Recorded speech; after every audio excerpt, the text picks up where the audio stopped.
పేరన్నా? నా పేరు Ravinder, Thimmareddypalli X sarpanch, Gajwel constituency Kondapaka మండలం, తిమ్మారెడ్డిపల్లి గ్రామం, ఎక్స్ సర్పంచ్ మల్లమర్రి రవీందర్. మొన్న శనివారం రోజు అనుకుంటా కాంగ్రెస్ కార్యకర్తలు కొందరు వచ్చి పార్టీ ఆఫీస్ పైన దాడులు చేయడానికి కారణం ఏంటి అసలు? అది ఫోటో పెట్టడానికి కూడా, అంటే ఇప్పుడు ప్రజెంట్ ఉన్న ఎమ్మెల్యే ఏమో కేసీఆర్ గారు, ఆయన క్యాంప్ ఆఫీస్లో ఆయన ఫోటోనే ఉండాలి. అది వాస్తవానికి రేవంత్ రెడ్డి ఫోటో వచ్చి తెచ్చి మరి కూడా పెడితే గొడవలు చేసారు బాగా. దీనిపైన కారణం వరుసగా 6 దాడులు అయింది. వాళ్ళకు డెవలప్మెంట్ చేయడం చేతగాక ఈ కేసీఆర్ గారు చేసిన ఆనవాళ్ళను తుడిచిపెట్టాలనే ఉద్దేశంతో కేసీఆర్ గారి క్యాంప్ ఆఫీస్ మీద దాడి చేసి కేసీఆర్ గారి ఫోటో తీసి రేవంత్ రెడ్డి గారి ఫోటో పెట్టాలని ఉద్దేశం, వాళ్ళను రాజకీయ పబ్బం గడుపుకోనికి, రాజకీయంగా ఎక్కడ కనుమరుగైపోతామన్న ఉద్దేశంతో ఇలాంటి చర్యలకు పాల్పడుతున్నా మేము పబ్లిక్లో అక్కడక్కడ కనిపిస్తామన్న ఉద్దేశంతో వచ్చి చెప్తారు తప్ప అందులో పసలేదు. వాళ్ళకు ఒక పద్ధతి లేదు. లేకపోతే క్యాంప్ ఆఫీస్ మీద దాడి చేయడం ఏంటండి? ఇప్పుడు తెలంగాణ రాష్ట్రాన్ని తీసుకొచ్చిన మన ప్రీతం మాజీ ముఖ్యమంత్రి గారు 14 సంవత్సరాలు పోరాటం చేసి, సుదీర్ఘ పోరాటం చేసి తెలంగాణను బంగారు తెలంగాణగా మలిచి, సరే ఏదో కొద్ది గొప్ప ఓట్ల తేడాతోటి ఓడిపోయినంత మాత్రాన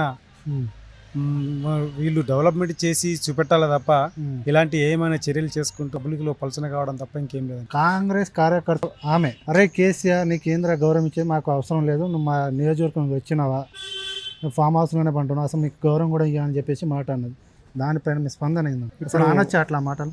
ఇప్పుడు ప్రజాపాలనలో భాగంగా మన ముఖ్యమంత్రి రేవంత్ రెడ్డి గారు నిండు శాసనసభలోనే ఈ సంస్కృతి భాషను అసెంబ్లీలో నిండు సభలోనే మాట్లాడుతుంది కాబట్టి అదే సాంప్రదాయాన్ని ఈ కాంగ్రెస్ కార్యకర్తలు పుణుకుపుచ్చుకొని అదే భాష అదే ప్రవర్తనను కార్యకర్తలు నియోజకవర్గాల మీద, క్యాంప్ ఆఫీసుల మీద, పబ్లిక్ మీద దుష్ప్రవర్తనను రేవంత్ రెడ్డి గారు ఉసిగొల్పిన మాటలే కార్యకర్తలు ఫాలో చేస్తున్నారని నా ఉద్దేశం. ఒక ముఖ్యమంత్రి స్థాయిలో ఉండి కూడా ఇట్లాంటి చౌకబారు మాటలు మాట్లాడి ఆ భాషను కార్యకర్తలు నేర్చుకొని పబ్లిక్ మీద ప్రయోగం చేస్తున్నారు, అంతే తప్ప ఇంకేం లేదు. రాష్ట్రంలో అన్న ఎక్కడ చూసినా కాంగ్రెస్ కార్యకర్తలు ఘోరంగా అరాచకాలు రెచ్చిపోతారు. దానికి కారణం అసలు రేవంత్ రెడ్డి దగ్గర ఏమో ముఖ్యమంత్రి శాఖ ఉన్నది, దాన్ని చెప్పేసి ఈ మాటలు అంటారు. ఇప్పుడు నాకు తెలిసినంత వరకు అయితే ఇన్ని సంవత్సరాల నుంచి నేను చూస్తున్నా, ఏ ముఖ్యమంత్రి దగ్గర 2 సంవత్సరాల వరకు ముఖ్యమంత్రి, అతని దగ్గర ముఖ్యమంత్రి, హోంశాఖ మంత్రి, విద్యాశాఖ మంత్రి, మున్సిపల్ శాఖ మంత్రి, 3 శాఖలు ముఖ్యమంత్రి దగ్గర పెట్టుకున్నాక ఇంకా ఎవరికి ఏ మంత్రి పదవి ఇస్తే వాళ్ళు సమర్థవంతంగా నిర్వర్తిస్తారో లేదో అనే ఉద్దేశంతో నీ దగ్గర పెట్టుకొని పరిపాలన చేస్తా ఉంటే, అన్ని శాఖలు నీ దగ్గర పెట్టుకొని పరిపాలన చేస్తే ఇంకా ఏ విధంగా ముందుకెళ్తుంది రాష్ట్రం? హోంశాఖ పెట్టుకొని కాంగ్రెస్ కార్యకర్తలు రెచ్చిపోతున్నారని చెప్పేసి బయట ఇంతమంది పబ్లిక్తోనే అనిపించినాం మేము. వాస్తవానికి అట్లనే అవుతుందా? అవును, వాస్తవమే. ముఖ్యమంత్రి గారి హోంమంత్రి అంటప్పుడు మాకే అండదండలుగా ఉండడం ఆఫీస్ పైన వచ్చి దాడి నిజంగానే ముఖ్యమంత్రి గారు హోంమంత్రి కాబట్టి నిజంగానే చట్టబద్ధమైన చర్య ప్రకారంగా పబ్లిక్ లా ఎవరు న్యూసెన్స్ చేసినా, కాంగ్రెస్ కార్యకర్తలైనా టీఆర్ఎస్ కార్యకర్తలైనా ఎవరు ఈ దాడికి పాల్పడినా అరెస్ట్ చేయవలసిన బాధ్యత హోంమంత్రి గారిది. హోంమంత్రి గారే ముఖ్యమంత్రి అయినప్పుడు మీరు ఎందుకు చర్యలు తీసుకోవట్లేదు? తీసుకోవాలి కదా. ఎవరు, అది మీ కార్యకర్తలు కావచ్చు, వేరే కార్యకర్తలు కావచ్చు, దాడి చేసినప్పుడు దాడిలాగా చూసి వాళ్ళ మీద చర్యలు తీసుకోవాలి, వాళ్ళు అరెస్ట్ చేయాలి. అలాంటిది పక్కన పెట్టి ఇంకా ఉసిగొల్పి మీరు ఇంకా ఇలాంటి చర్యలు చేయండి అని చెప్పి చేస్తున్నట్టుగానే ఉంది ముఖ్యమంత్రి గారిది మరియు హోంమంత్రి గారిది. చాలా వరకు ఇదే అన్న, కాంగ్రెస్ ఎక్కడ చూసినా. మొన్న మున్సిపాలిటీ ఎలక్షన్ మొన్న ఖానాపూర్లో అట్లనే అయింది, ప్లస్ అక్కడ ఏంది క్యాంతనపల్లిలో అట్లనే అయింది. వాళ్ళకు ఎక్కడికి వెళ్ళి మేము అధికారంలో ఉన్నాం కాబట్టి వీళ్ళందరినీ ఏదైనా ఒక విధంగా చేసి మేము మా హ్యాండ్ ఓవర్లో చేసుకొని మాకు ఈ మున్సిపల్ శాఖలు కానీ అన్ని మా హ్యాండ్ ఓవర్లో ఉండాలని చెప్పి దబాయించడం తప్ప ఇంకేం లేదు. చేతకాని తద్దమ్మలు చేయవలసిన పని ఇది. కానీ ముఖ్యంగా వీళ్ళు గెలిచి నిజంగానే ప్రజాదరణ పొంది గెలిచి మీరు చైర్మన్లు గారు తప్పలేదు. కానీ కాంగ్రెస్ వాళ్ళు టీఆర్ఎస్లో గెలిచిన వాళ్ళని తీసుకుపోయి మభ్య పెట్టి డబ్బులు ఇచ్చి వాళ్ళను తీసుకుపోయి ఏదో చేసి మేము చైర్మన్లు ఎవరు మందికి పుట్టిన కూడా మా బిడ్డని ముద్ద రకంగా ఉన్నది కాంగ్రెస్ పాలన. గతంలో బీఆర్ఎస్ ప్రభుత్వం ఉన్నప్పుడు ఇలాంటి ఎప్పుడైనా అయినా?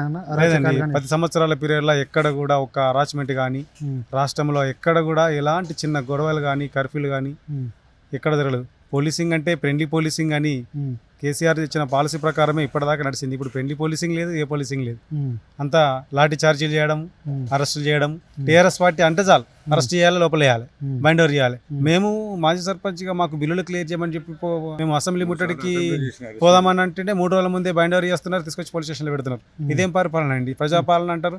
మాకు రావాల్సిన న్యాయబద్ధంగా రావాల్సిన బిల్లులను మాకు క్లియర్ చేయమని చెప్పి మేము అడిగితే ఇంతవరకు మాకు బిల్లులు ఇవ్వలేదు, ఇంతవరకు బిల్లులు రాలేదు. ప్రజాపాలన నడుస్తుంది, ప్రజలందరూ మంచిగా ఉన్నారు, 6 గ్యారెంటీలు ఇస్తున్నా అని చెప్తాను కదా. ఎక్కడండి 6 గ్యారెంటీలు? ప్రజాపాలన అంటే ఇప్పుడు గ్రామ సభలు పెట్టినప్పుడు ప్రజలు రావాలి ప్రజాపాలనలోకి, కానీ ఆ పాలకవర్గ సభ్యులు సర్పంచ్ తప్ప ఏ పాలకులు లేరు, ఏ పబ్లిక్ లేరు ప్రజాపాలనలో.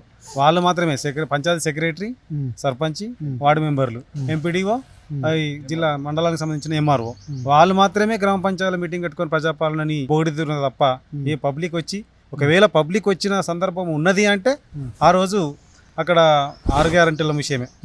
6 గ్యారెంటీలలో గ్యాస్ అమలు చేయలేదు, తులం బంగారం ఇస్తాను అది ఇవ్వలేదని చెప్పి నిలదీస్తున్నారు. ఏ ప్రజాపాలనకు పోయినా, ఏ గ్రామ సభకు పోయినా పబ్లిక్ నిలదీసేది అదే ముచ్చట. ఇక్కడ బాగానే ఇస్తున్నా, 6 గ్యారెంటీలు ఇస్తున్నా అని చెప్పేసి పక్క రాష్ట్రానికి కూడా ప్రచారం పోయి కూడా చెప్పుకుంటాను. కావాలంటే పోయి తెలంగాణలో పోయి చూడను అని. నిన్న కేరళ ముఖ్యమంత్రి గారు చెప్పాడు, ఓటుకు నోటు దొంగ రేవంత్ రెడ్డి గారు, మీరు వచ్చి మా రాష్ట్రంలో మీరు ప్రచారం చేయడం ఏంది? మీ రాష్ట్రంలో మీరు చూసుకోండి, నువ్వే ఒక నోటుకు దొంగవు, మా రాష్ట్రానికి వచ్చి నువ్వు ప్రచారం చేస్తున్నావు అని చెప్పి కేరళ మాజీ సీఎం గారు నిన్న మీటింగ్లో చెప్పడం జరిగింది. అయినా సోయి తీసుకొని మాట్లాడాలి. మన రాష్ట్రంలో ఉన్న అమలు కరెక్టే. 420 హామీలో నెరవేర్చలేని ప్రభుత్వము కేరళకు పోయి మేము అన్ని చేసినామని చెప్తే ఇక్కడ మేమంతా చూస్తున్నాం కదా. 6 గ్యారంటీలలో ఒక్క బస్సు మాత్రమే సక్సెస్గా నడుస్తున్నది, ఏ గ్యారంటీ సక్సెస్ఫుల్గా లేదు. ఇన్ని గ్యారెంటీలు కూడా ఇవ్వలే, హామీలు కూడా నెరవేర్చలే. మళ్ళీ 10 సంవత్సరాలు నేనే ఉంటా అని చెప్తాను. ఏ ధీమతో చెప్తున్నాను? ఇక ఆయన పగటి కళలు అంటున్నాడు, 10 సంవత్సరాలు నేనుంటే చెల్లెల నోటికో గీతలు ఎక్కువ అన్నట్టు. ఆయన 10 సంవత్సరాలు ఆయనే ఉంటా అంటే ఏ విధంగా ఉంటాడు? ప్రజాస్వామ్యంలో ఓటు కదా గీటరాయి, ఓటుతోనే కదా వేసేది. మేమంతా ఓట్లు వేస్తేనే కదా మళ్ళీ నువ్వు 10 సంవత్సరాలు ఉండేది. మేము అందరము ఆల్రెడీ డిసైడ్ అయిపోయారు, వారు వన్ సైడ్. ఇప్పుడు పబ్లిక్ అంతా పల్లెలలో ఏమనుకుంటున్నారంటే కేసీఆర్ సారు కారు సర్కారు మళ్ళీ రావాలి, సార్కు ఓటు ఏక మేము తప్పిదం చేసినాం, ఖచ్చితంగా మళ్ళీ సార్నే గెలిపించుకుంటామని చెప్పి ప్రతి పల్లె గ్రామాన అందరూ కోరుకుంటున్నారు.